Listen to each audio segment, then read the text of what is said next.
Bonjour, je voulais vous présenter aujourd'hui le roman de Lola Lafont, Chaviré, qui est paru chez Actes Sud en 2020.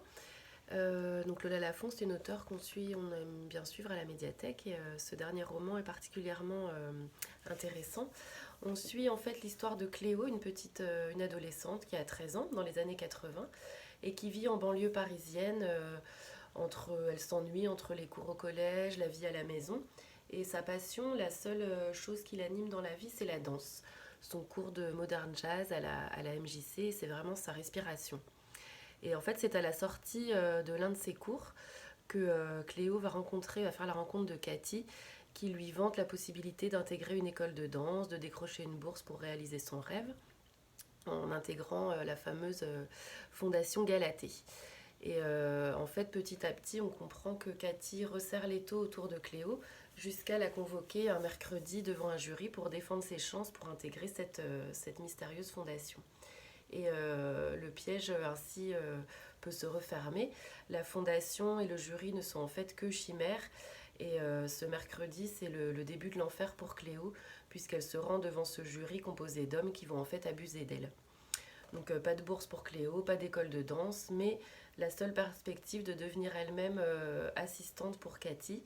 Et Cléo va devoir se mettre à repérer elle-même des jeunes filles qui pourraient à son tour intégrer cette fondation.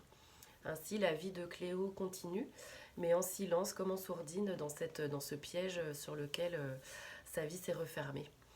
Donc dans ce roman, Lola Lafont retrouve des thèmes qu'elle avait déjà abordés dans son roman précédent, La petite communiste qui ne souriait jamais, à savoir le corps, le sport, le corps qui souffre, maltraité, oublié, mais le corps qui est aussi un outil de libération.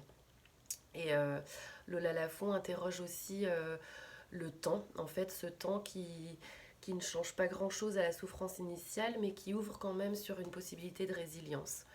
Et dans ce roman, c'est aussi ce qui est intéressant, la place des autres qui est disséquée, parce qu'en fait, on a une multiplication de points de vue dans la construction de ce roman. Et on voit que les autres peuvent à la fois trahir, les autres peuvent ne pas voir la souffrance et refléter aussi notre propre culpabilité. Mais c'est aussi finalement à travers les autres que Cléo, le personnage principal, arrive finalement à continuer à vivre et à espérer une forme de pardon. Donc je voulais vraiment présenter ce roman car c'est un roman qui traite d'un sujet difficile, mais qui est très délicat et magnifique dans son écriture et dans la façon d'aborder cette douleur qui ouvre ici vraiment sur un espoir de pardon.